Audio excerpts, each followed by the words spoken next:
જય સ્વામિનારાયણ વિદ્યાર્થી મિત્રો, આપણે આગળના વિડીયો લેક્ચરથી બીજું ચેપ્ટર ત્રિકોણમિતીય પ્રતિવિધેય શરૂ કર્યું છે ને એમાં આપણે સાઇન વિધેયની ચર્ચા શરૂ કરી છે.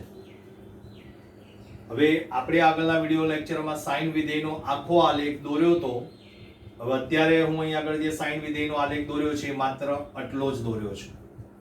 આપણે ચર્ચા થઈ ગઈ છે કે હવે આપણે મર્યાદિત પ્રદેશ કરી દીધો. કેવો કરી દીધો? મર્યાદિત પ્રદેશ. કારણ કે આપણે સાઇન વિધેયનું પ્રતિવિધેય શોધવું છે, તો પ્રતિવિધેય માટે પહેલી શરત કે વિધેય એક એક અને વ્યાપ્ત હોવું જોઈએ. તો એક એક અને વ્યાપ્ત કરવા માટે આપણે એનો પ્રદેશ અને સહપ્રદેશ કેવો કરી દીધો? મર્યાદિત. એટલે મર્યાદિત એટલે આપણે x અક્ષ ઉપર જ્યારે પણ લઈએ ત્યારે પ્રદેશ કહેવાય અને y અક્ષ ઉપર જે પણ કિંમત મળે એ આપણો સહપ્રદેશ કહેવાય, એટલે વિસ્તાર કહેવાય. બરાબર? જોજો અહીંયા આગળ. એટલે આપણે જે ચર્ચા થઈ છે એ પ્રમાણે આપણે સાઇન વિધેયનો પ્રદેશ મર્યાદિત કર્યો એટલે -π/2 થી π/2. મેં આગળ આલેખ દોર્યો નથી, માત્ર આટલો જ પ્રદેશ મેં દર્શાવેલો છે. જુઓ અત્યારે. બરાબર? આપણે ગઈકાલ આ પ્રમાણે આગળ આલેખ વધતો હતો અને આ પ્રમાણે આ બાજુ જતો હતો. પણ મેં આપણો પ્રદેશ કયો થઈ ગયો? -π/2 થી π/2. એટલે આપણો પ્રદેશ મર્યાદિત થઈ ગયો. ક્લિયર અહીં સુધી?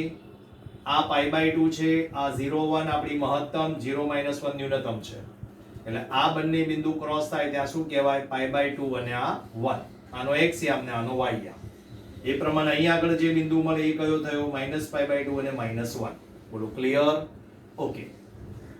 હવે આપણે જે ચર્ચા થઈ છે એ પ્રમાણે સાઇન ઇનવર્સ, આપણે ઇનવર્સ ફંક્શનનો પહેલો નિયમ સહપ્રદેશ હોય પ્રદેશ થઈ જાય, પ્રદેશ હોય સહપ્રદેશ થઈ જાય. એટલે મેં અહીં આગળ લખી રાખ્યું છે સાઇન ઇનવર્સ સંવૃત અંતરાલ -1 થી 1 એ તમારો પ્રદેશ થઈ ગયો, ના તમારો શું થઈ ગયો? સહપ્રદેશ. હવે આપણે આ જે આલેખ જે છે એ આલેખને આપણે પરિભ્રમણ કરાવવાનો છે. શું કરાવવાનો છે? પરિભ્રમણ. જો હવે આ જે x અક્ષ ઉપર જે પણ કિંમતો છે એ કિંમતો હવે આપણે લેવાની છે y અક્ષ ઉપર. આ રહી જો છે કે નહીં? y અક્ષ ઉપર. એટલે તમારી પાસે આ 0 π/2 π એ ક્યાં આવી ગયા? y અક્ષ ઉપર. આ જે ઋણ કિંમતો છે y અક્ષ ઉપર ક્યાં આવી ગઈ? નીચે. ધ્યાનથી સમજજો.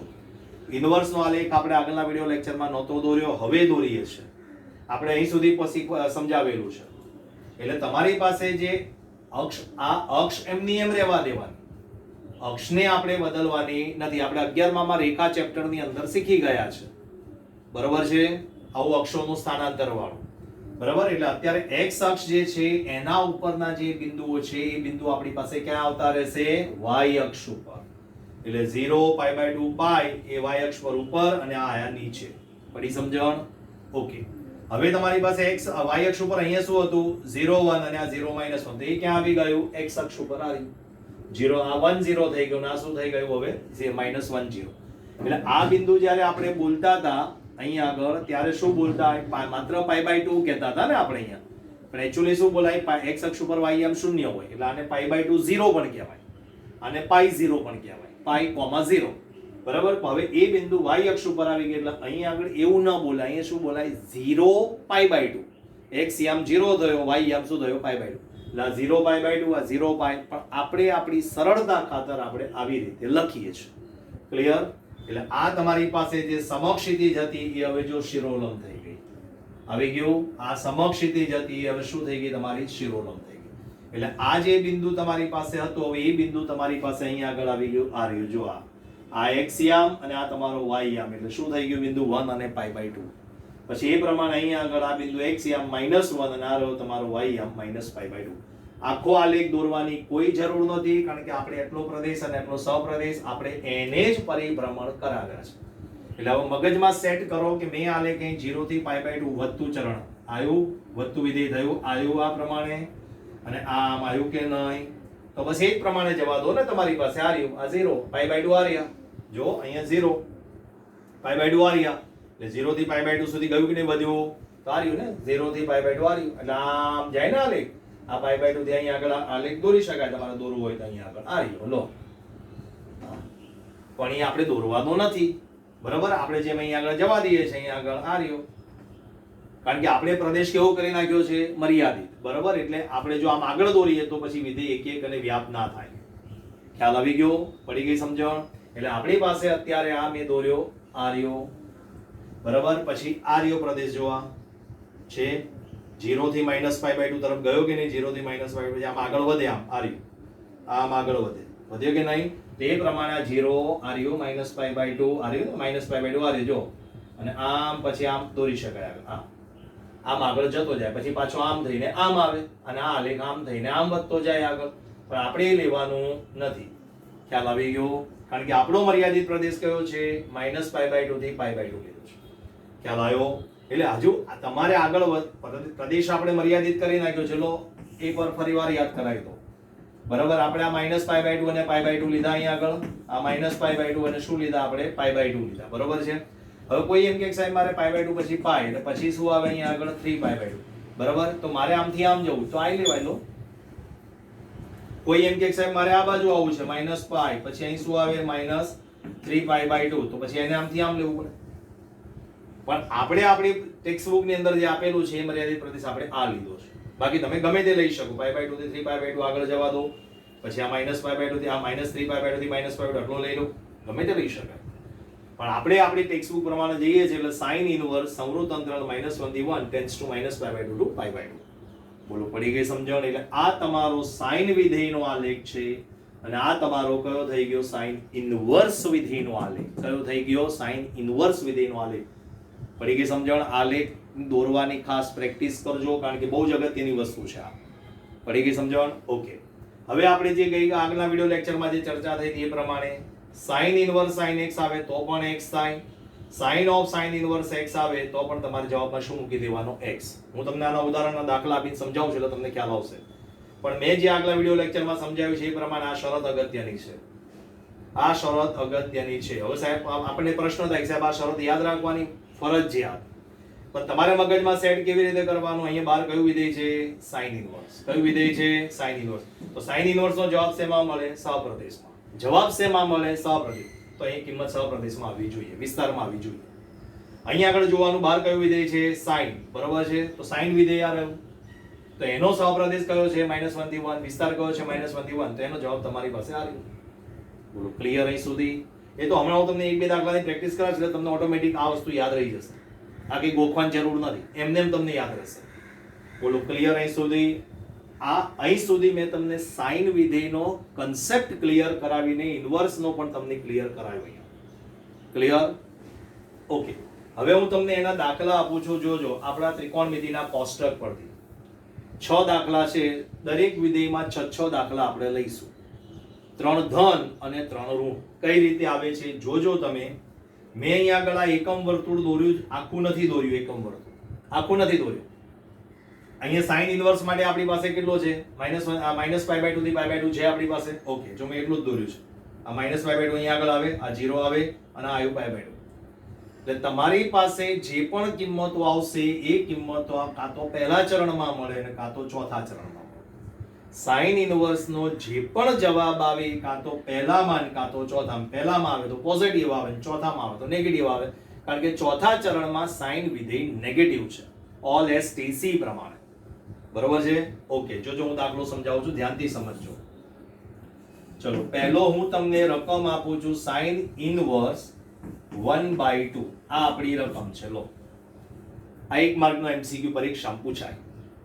sin ઇનવર્સ 1/2 આની કિંમત શોધવી છે મારે. આની કિંમત કેવી રીતે મળે તો જોઈએ. ચલો, આ sin ઇનવર્સ m ના m. ઓકે, હવે મારી પાસે sin નું બાર કયું વિધેય છે? sin વિધેય છે. તો તમારે sin ના ટેબલમાં 1/2 શોધવાના. sin ના ટેબલમાં 1/2.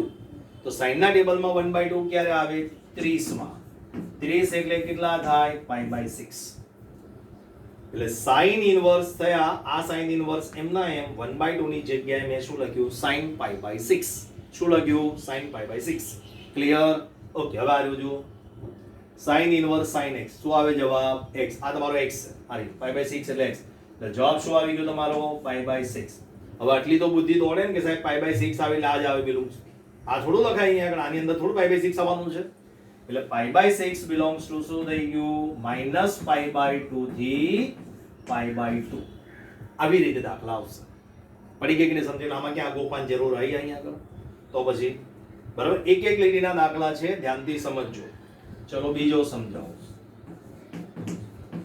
આપણે 3 કોષ્ટક વેલ્યુ લઈશું 1/√2. જોજો આ π/6 આવ્યો તમારી પાસે, આ પહેલા ચરણમાં આવ્યું. જો 30 0 થી 90 ની વચ્ચે આવશે. જોજો હું પહેલી 3 દાખલા શીખવાડું છું એ 0 થી 90 ની વચ્ચે વાળા 3 સમજાવું છું. 30, 45 અને 60 વાળા. બરાબર. sin ઇનવર્સ 1/√2 એટલે sin ઇનવર્સ, sin ના ટેબલમાં 1/√2 ક્યારે આવે? π/4 45. જો ફરીવાર sin ઇનવર્સ sin બરાબર આન્સર x આવી ગયો. π/4 belongs to -π/2 થી π/2. બોલો ક્લિયર? ચલો ત્રીજો દાખલો. sin ઇનવર્સ, sin ઇનવર્સ પછી આપણી પાસે ત્રીજો દાખલો કયો આવે? -√3/2. શું આવે? પ્લસ લઈએ, પહેલા પ્લસ વાળો લઈએ. ચલો sin ઇનવર્સ √3/2. તો sin ના ટેબલમાં √3 ક્યારે? √3/2 ક્યારે આવે? 60 માં, એટલે π/3. sin ઇનવર્સ sin π/3 થઈ ગયું અહીં સુધી. તો આ sin ઇનવર્સ sin કેન્સલ થઈ ગયું એટલે જવાબ શું આવ્યો તમારી પાસે? π/3 belongs to -π/2 to π/2. બોલો ક્લિયર? પડી સમજણ? એટલે આ ત્રણે ત્રણ કિંમતો જે મારી પાસે આવી એ કયા ચરણમાં આવી? મારી પાસે પહેલા ચરણમાં. કયા ચરણમાં આવી? પહેલા ચરણમાં. બરોબર. હવે આગળ ચર્ચા કરીએ. ક્લિયર? બરોબર. હવે બીજા 3 દાખલા લઈએ. આ 1 2 ને 3 પત્યા. હવે આવશે 4, પછી આ 5 અને પછી આવ્યા 6. આપણે 3 પહેલા ચરણ વાળા મેં તમને દાખલા સમજાયા. હવે 3 દાખલા સમજાવું છું એ ચોથા ચરણ વાળા આવશે. કયા ચરણ વાળા આવશે? ચોથા ચરણમાં. ચોથું ચરણ ક્યાંથી ક્યાંનું છે? -90 થી 0. જો -π/2 to 0 છે. એટલે આપણે જે 3 કિંમતો, હવે આ 3 દાખલા આવશે એમાં જે જવાબ આવશે કાં તો -30 આવશે, કાં તો -45 આવશે, કાં તો -60 આવશે. પડી સમજણ? અહીંયા તમારી પાસે 30 45 60 આયા પહેલા ચરણમાં. હવે ચોથું ચરણ આવ્યું તો તમારી પાસે શું આવે? -30 -45 -60. 0 થી -90 ની વચ્ચે કોઈ પણ આવી શકે. હવે અહીંયા હવે આ દાખલા મારે 3 ચર્ચા કરવી હોય તો તમારે 11 સાયન્સ નું પહેલા આ યાદ રાખવું પડે. હવે એ પ્રશ્ન એ થાય સાહેબ આવું 11 સાયન્સ માં ઇન્વર્સ વાળું તો આવતું જ નહોતું. પણ ઇન્વર્સ વાળું નહોતું આવતું પણ સાઇન વિધેય માટે તો આવતું હતું ને. સાઇન કયું વિધેય છે? અયુગ્મ વિધેય. સાઇન વિધેય કયું છે? અયુગ્મ. એટલે સાઇન માં જ્યારે પણ માઈનસ થીટા આવે તો એ માઈનસ ક્યાં આવતું રહે? બહાર આવતું રહે. આવું આપણે 11 માં સમજાવેલું. સાઇન અયુગ્મ વિધેય છે એટલે સાઇન માં ગમે ત્યારે માઈનસ આવે તો એ માઈનસ નિશાની હંમેશા ક્યાં આવતી રહે? આગળ. એટલે આ જે નિયમ સાઇન માટે લાગુ પડવાનો છે એ ઇન્વર્સ માટે જ લાગુ પડવાનો છે. એટલે આપણું આ બીજું એક સૂત્ર થઈ ગયું આ કે સાઇન ઇન્વર્સ માં જ્યારે માઈનસ આવે તો એ માઈનસ તમારે ક્યાં લઈ લેવાનું? બહાર. પડી ગઈ સમજણ? ઓકે. તો હવે એ જ દાખલો અહીં એપ્લાય કરો. ચલો sin ઇનવર્સ -x આ રહ્યા. જો એટલે સૌથી પહેલા તમારી પાસે શું થઈ ગયું? -sin inverse 1/2. આમાં શું થઈ ગયું? -sin inverse 1/√2. અને આમાં શું થઈ ગયું? -sin inverse √3/2. બોલો ક્લિયર? હવે અહીંથી તો આપણે ઉપર જેમ દાખલા હમણાં પહેલા 3 ગણ્યા એના એ જ ગણવાના, ખાલી આગળ માઈનસ આવશે, બીજું કઈ ફેરફાર નથી. જો આ માઈનસ રહેવા દો, ચલો sin ઇનવર્સ રહેવા દો, 1/2 ની જગ્યાએ તમારે શું મૂકવાનું છે? sin π/6. હવે તો પાછો આનો આ જ નિયમ લાગે, sin ઇનવર્સ sin કેન્સલ થઈ ગયો, જવાબ શું આવે? x. એટલે પણ આ sin ઇનવર્સ sin કેન્સલ, π/6 જવાબ, પણ આગળ માઈનસ છે કે નહીં? એટલે શું આવે જવાબ? -π/6 belongs to સંવૃત અંતરાલ -π/2 થી π/2. બોલો પડી ગઈ સમજણ? ફરીવાર ચલો માઈનસ સાઇન એમના એમ રહેવા દો. એટલે આ sin ઇનવર્સ તમારી પાસે આવ્યું અને આ આવ્યું sin π/4. તો sin ઇનવર્સ sin π/4 કેન્સલ થઈ ગયા એટલે શું આવ્યો જવાબ તમારી પાસે? -π/4. માઈનસ નિશાની એમ નિયમ છે, belongs to -π/2 to π/2. બોલો ક્લિયર? તો એ પ્રમાણે તમારી પાસે અહીંયા શું જવાબ આવશે? -sin ઇનવર્સ sin π/3 60 માં. એટલે તમારો શું જવાબ આવ્યો? -π/3 belongs to -π/2 થી π/2. બોલો ક્લિયર અહીં સુધી? તો આ પ્રમાણે આપણે 6 વિધેયના આલેખ સમજવાના છે અને દરેકે દરેકના તમારી પાસે પ્રદેશ સહપ્રદેશ વિધેયના અને તેના પ્રતિવિધેયના અને દરેકના આપણે 6 દાખલા આવશે. આવી રીતે આપણે અત્યારે સાઇન વિધેયની ચર્ચા કરી તો પહેલું ને ચોથું ચરણ, કારણ કે આપણો સાઇન વિધેય માટે પ્રદેશ આ રહ્યો, જો છે કે નહીં? એટલા માટે આપણે અહીંયા આકૃતિ દોરી, એમાં પહેલું ચોથું ચરણ જ દોરેલું. જો અને તમારા જવાબ કાં તો પહેલામાં આવે ને કાં તો કયા ચરણમાં આવે? ચોથા ચરણમાં. પડી ગઈ સમજણ? ખ્યાલ આવી ગયો? બરોબર છે. હવે આપણે કોસ વિધેયના આલેખની ચર્ચા કરીશું. કોસ વિધેય સાઇન વિધેયની જેમ જ છે. કોસ વિધેય r થી r એટલે એ પણ એક એક ન થાય એટલે અનેક એક, વ્યાપ્ત ન થાય એટલે એને કયું કહેવાય? અવ્યાપ્ત. કારણ કે એનો પણ વિસ્તાર -1 થી 1 છે અને અહીંયા સહપ્રદેશ r છે એટલે વિસ્તાર ને સહપ્રદેશ સરખા નથી એટલા માટે અવ્યાપ્ત છે. આ આપણે ધોરણ 11 સાયન્સમાં જે શીખ્યા ને કોસનો આલેખ એ આ રહ્યો. 11મા ધોરણની અંદર આલેખ ક્યાંય ઉપયોગી નહોતા આવતા, પણ એ આપણે દોરાવ્યા એનું કારણ એક જ છે કે આપણને ખબર હતી કે આ વસ્તુ 12મામાં આવવાની છે. એટલે તમને 11માનો આલેખ તમારી પાસે પુસ્તક હોય તો જોઈ લેવાનું. આ આપણો 11મા ધોરણની ટેક્સ્ટ બુકમાં આપેલો આલેખ છે આપણો. સાઇન વિધેયનો આલેખ અહીંથી શરૂ થતો તો ધ્યાનથી સમજજો. મેં એકમ વર્તુળ અહીંયા દોરેલું જો આ રહ્યું. ફરી એકવાર યાદ કરાવી દઉં. આ 1 0 છે, આ 0 માઇનસ, આ 0 1 છે, પછી આ -1 0 છે, આ શું છે? 0 -1. આપણે સાઇન વિધેયની અંદર શરૂઆત અહીંથી થતી હતી કારણ કે સાઇન 0 એટલે 0 થાય. આ 0 અંશનો ખૂણો છે. ક્લિયર? પણ કોસની અંદર જો પહેલી વેલ્યુ 1 છે એટલે તમારો ગ્રાફ અહીંથી સ્ટાર્ટ થશે. જો આ આપણી મહત્તમ 1 ને ન્યૂનતમ -1 છે, વિસ્તાર -1 થી 1 છે આપણો. એટલે આ અત્યારે હું આ આલેખની ચર્ચા કરું છું કે તમારી પાસે જે પણ આલેખ આવે કઈ રીતે આવે છે, r થી r નો આલેખ કઈ રીતે બને છે. એટલે આલેખ અહીંથી શરૂ થયું. આ આપણું પહેલું ચરણ મેં કોસ વિધેય માટે વધતા ઘટતા વિધેયની નિશાની કરેલી છે અહીંયા. કોસની કિંમત 1 થી 0 થઈ ઘટી. જો પહેલા ચરણમાં આ રહ્યું 1 થી 0 થયું, ઘટ્યું. જો છે cos π/2 એટલે 0 થાય. આ આખી અક્ષિસ ઉપર, x અક્ષિસ ઉપર બધી જગ્યાએ cos 0 થશે. જો cos π/2 0, cos 3π/2 0 આ રહ્યા. ઊંધા આવો તો આ રહ્યું cos -π/2, ઊંધી સાયકલ ફરો એટલે અહીંયા જ આવવાનું છે. cos -3π/2 અહીં ઉપર આવી જશે. ક્લિયર? એટલે આ જ્યાં આગળ આ આલેખ x અક્ષને છેદે છે ત્યાં આગળ cos ની કિંમત શું થાય? 0. દરેક આલેખમાં એવું જ હોય. સાઇન નો આલેખ દોર્યો તો એ પાઈ માં છેદતો હતો, 2π માં છેદતો હતો, આ બાજુ -π ને આ બાજુ -2π આવ્યો તો ત્યાં આગળ એની કિંમત sin π0, sin 2π0 એ પ્રમાણે હોય. ઓકે, હજુ અહીં બીજું ચરણ આવ્યું. જો આ રહ્યું π/2 થી π, એમાંય ઘટ્યું. આ રહ્યું જો π/2 થી π આ રહ્યું છે અહીં આગળ આ π સુધી, અહીં સુધી. એટલે ઘટ્યું. જો આ પહેલા ચરણમાં ઘટ્યું, બીજા ચરણમાં ઘટ્યું. હવે ત્રીજું ચરણ π થી 3π/2, -1 થી 0 થઈ. cos ની કિંમત જોવાની છે. -1 થી 0, -1 થી 0 જો વધી છે. ચોથું ચરણ 0 થી 1 થઈ, વધી એટલે પાછું 0 થી 1 આવી. જો આ ક્લિયર? એટલે cos 2π ની વેલ્યુ 1 થાય, cos π ની વેલ્યુ -1 થાય, cos π/2 ની વેલ્યુ 0 અને cos 3π/2 ની વેલ્યુ પણ 0. ઊંધી સાયકલ ફરો. cos 0 ની વેલ્યુ 1 છે, cos -π/2 0, આ cos -π આવે એટલે અહીંયા આગળ આવ્યો ગ્રાફ એટલે -1 આવે. આ બિંદુ તમારે લખવું હોય તો શું લખાય? -π અને -1. પછી cos -3π/2 ની વેલ્યુ 0 થઈ જાય. એટલે આ આપણો કોનો ગ્રાફ છે? cos વિધેયનો r થી r નો ગ્રાફ છે. તમે એકમ વર્તુળ ઉપર આ પ્રમાણે પરિભ્રમણ કરતા રહો. આ એન્ટી ક્લોકવાઇઝ છે, વિષમઘડી દિશા, તો તમને આલેખ આ બાજુ મળશે. અને જો સમઘડી દિશામાં ઊંધી સાયકલ ફરશો ટૂંકમાં તો તમારી પાસે આલેખ આ બાજુ મળશે. હવે આપણે આનું ઇન્વર્સ ફંક્શન શોધવું છે. તો ઇન્વર્સ ફંક્શન માટે પહેલી શરત વિધેય એક એક અને વ્યાપ્ત હોવું જોઈએ. એટલે આપણી પાસે જે આ પ્રદેશ અને સહપ્રદેશ છે એને મર્યાદિત કરો તો પ્રદેશ આપણે કેટલો રાખ્યો છે? 0 થી π. આ રહ્યો જો અહીંથી અહીં સુધી 0 થી π. હવે અહીંયા પ્રશ્ન એ થાય કે સાહેબ તમે સાઈનમાં -π/2 થી π/2 લીધો અને અહીંયા કેમ આવું લો છો? અહીંયા આમથી આમ ના લેવાય. તો આપણે બને ત્યાં સુધી પ્રયત્ન એવો કરીએ છીએ કે આલેખ x અક્ષને ક્યાં આગળ છેદે છે. તમે જે પણ સાયકલ લો, જે પણ પ્રદેશ મર્યાદિત કરો એમાં આલેખ x અક્ષને છેદવો જરૂરી છે. પડે છે સમજણ? એટલા માટે મેં અહીં આગળ કયું લીધો? 0 થી π. આટલો આલેખ. એટલે મારો આટલો પ્રદેશ મર્યાદિત થઈ ગયો. જો એમાં મારી પાસે મેક્સિમમ વેલ્યુ 1 ને મિનિમમ વેલ્યુ કેટલી આવી ગઈ? -1.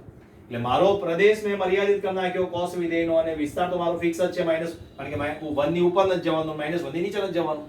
એટલે તમારો વિસ્તાર તો -1 થી 1 ની વચ્ચે જ રહેવાનો છે. એટલે આપણે જે અવ્યાપ્ત વિધેય થતું તો એને વ્યાપ્ત કરવા માટે આપણો જે વિસ્તાર આવતો હતો એ જ આપણે શું લઈ લીધો, સહપ્રદેશ.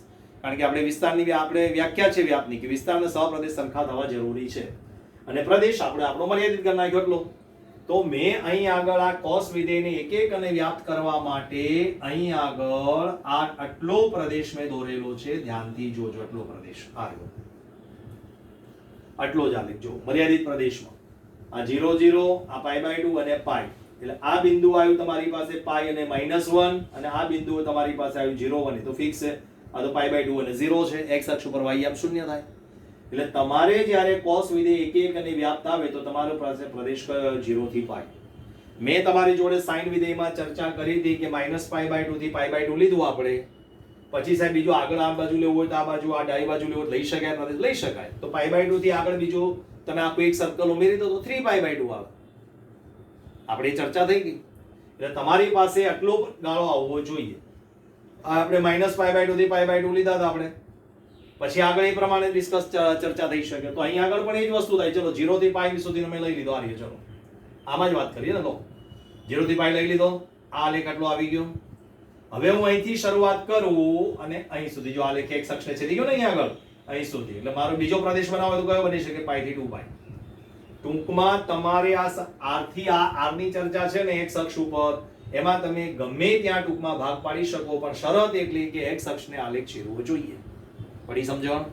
એટલા માટે આપણે અહીંયા 0 થી π, પછી આગળ જો પ્રદેશ બદલવો હોય તો π થી 2π, પછી 2π થી 3π, ડાબી બાજુ જવું હોય તો -π થી 0 લેવાનું. આ રહ્યું ને, લો -π થી 0, તો આલેખ આ રહ્યું.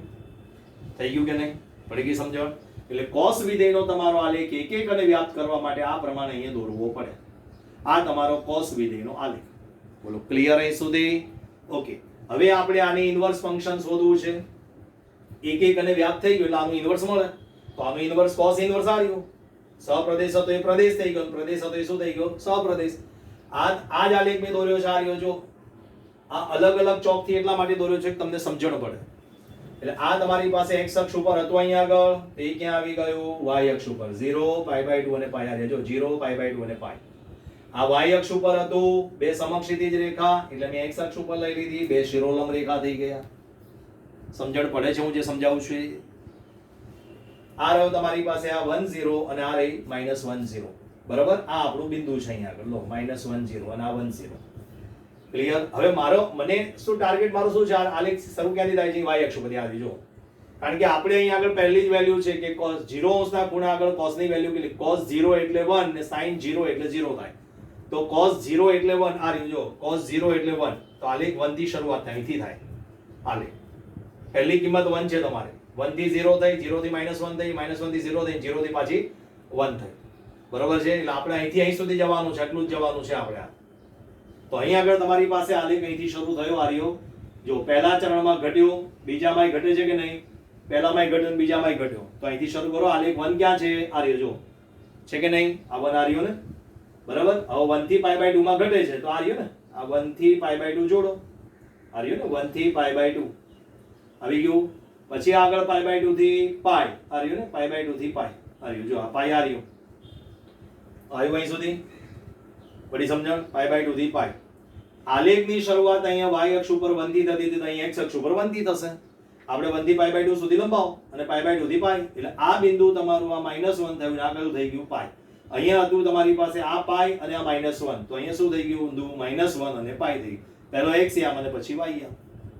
એટલે તમારો cos ઇનવર્સ નો આલેખ કયો થયો? સંવૃત અંતરાલ -1 થી 1 થી સંવૃત અંતરાલ 0 π. બોલો પડી ગઈ સમજણ? હવે જે ગઈકાલે ચર્ચા કરી હતી આગળના વિડિયો લેક્ચરમાં એ પ્રમાણે ફરી એકવાર સમજાવી દઉં તમને. ચલો આ તમારું cos વિધેય છે, આ x છે, તો આ શું થઈ ગયું, cos x. ધ્યાનથી સમજો, ફરી એકવાર યાદ કરાવી દઉં છું. આ તમારું cos ઇનવર્સ છે, રાઈટ? હવે cos વિધેય ક્યાં છે તમારી પાસે? આ રહ્યું 0 to π થી ક્યાં સુધી, -1 to 1. હવે cos ઇનવર્સ ની વાત આવે તો અહીંયા શું આવે, -1 થી 1 અને અહીંયા શું આવે, 0 થી π. હવે આ cos x તમારા પ્રદેશમાં cos ઇનવર્સના પ્રદેશમાં આવવું જોઈએ, એટલે આ cos x. હવે આ તમારા માટે cos ઇનવર્સ માટે આ શું થઈ ગયું, x. cos ઇનવર્સ ની અંદર આ કિંમત મૂકો એટલે આ શું કહેવાય, cos ઇનવર્સ cos x. એટલે જવાબ શેમાં મળ્યો તમને? 0 થી π માં. તમારું વિધેય 0 થી π થી 0 થી π થઈ ગયું. જો 0 π થી 0 π થઈ ગયું કે નહીં? એટલે તમારે cos ઇનવર્સ cos x જ્યારે વિધેય આ પ્રમાણે લખવું હોય તમારે cos ઇનવર્સ cos x તો વિધેય ક્યાંથી ક્યાં થશે 0 to pi tends to 0 to pi. એટલે હવે તમને સમજણ પડી કે sin ઇનવર્સ માં આપણે સમજાવ્યું હતું કે ભાઈ ચલો cos ઇનવર્સ cos x તો આનો જવાબ શું થઈ જશે x. આનો જવાબ શું થઈ જાય x. તો પણ શરત શું લખવાની તો કે સાહેબ x belongs to 0 to pi કારણ કે જવાબ વિસ્તારમાં આવવો જોઈએ. તમારો વિસ્તાર છે 0 થી pi. એટલે cos ઇનવર્સ જ્યારે મેં હમણાં જ સમજાવ્યું હતું તમને cos ઇનવર્સ અહીં બહાર છે તો અહીં જે બહાર વિધેય જે હોય ને આ કૌંસમાં મૂકી દો આને લો. બહાર જે વિધેય હોય ને એના વિસ્તારમાં તમારો જવાબ આવવો જોઈએ. તેનો વિસ્તાર કેટલો છે 0 થી pi. બોલો ક્લિયર અહીં સુધી. એટલે cos ઇનવર્સ cos x આવે તો જવાબ તો x જ. sin ઇનવર્સ sin x હોય તોય x, cos inverse cos x હોય તોય x આવે. પણ શરત આ પરીક્ષામાં ધ્યાન રાખજો. આ ખ્યાલ આવી ગયો. sin હોય sin માં તમને આ થીટા મળે તો -π/2 થી π/2 આવે અને cos માં મળે આવો થીટા તો 0 થી pi આવે. બરાબર. આનું આપણે પછી પાછું ઊંધું લખીએલો. હવે ઊંધું સમજાવો અહીંયા આગળ. બીજું આપણે અહીંયા આગળ જે ચર્ચા કરી એની જ વાત કરું અહીંયા. આને આપણે જવા દઈએ. બરાબર. જોજો ફરીવાર મેં આકૃતિ દોરું. આ x આ થયો cos ઇનવર્સ લો તો આ શું થશે તમારી પાસે cos inverse x. cos inverse વાળું વિધેય આ રહ્યું -1 થી 1 0 થી pi થઈ ગયું. આ શું થયું તમારી પાસે cos વિધેય. હવે cos ઇનવર્સ x આમાં અહીંયા પ્રદેશમાં આવશે. આ છે 0 થી pi થી -1 થી 1 એટલે cos ઇનવર્સ માટે આ 0 થી pi આમાં પ્રદેશમાં આવી ગયો. હવે cos ઇનવર્સ આની અંદર મૂકી દો એટલે શું લખાય આને cos of cos inverse x. તો તમારી પાસે આ જે વિધેય આવ્યું cos of cos inverse x આવ્યું કે નહીં cos of cos inverse x તે ક્યાંથી ક્યાંનું થશે -1 થી 1 થી -1 to 1 સમવૃત્ત અંતરાલ -1 to 1 આવી ગયું કે નહીં. આ જવાબ આવી ગયો તમારી પાસે. તો હવે આના માટે વિધેય લખવું હોય તો cos of cos inverse x તો જવાબ શું આવવાનો x. પણ શરત શું લખવાની x belongs to -1 to 1. બોલો ક્લિયર. અહીં સુધી સમજણ પડી ગઈ. એટલે આ તમારા cos વિધેયનો આલેખ છે અને આ cos વિધેયના આ બે સૂત્રો મેં તમને આપ્યા. પહેલું સૂત્ર આપણે બોર્ડ ઉપર લખ્યું હતું તે અને આ રહ્યું તમારું બીજું મોસ્ટ આઈએમપી સૂત્ર. એટલે sin ઇનવર્સ sin x હોય કે sin of sin inverse x હોય જવાબ x જ આવે. પણ શરત શું છે એ આપણા માટે અગત્યની છે. ક્લિયર અહીં સુધી.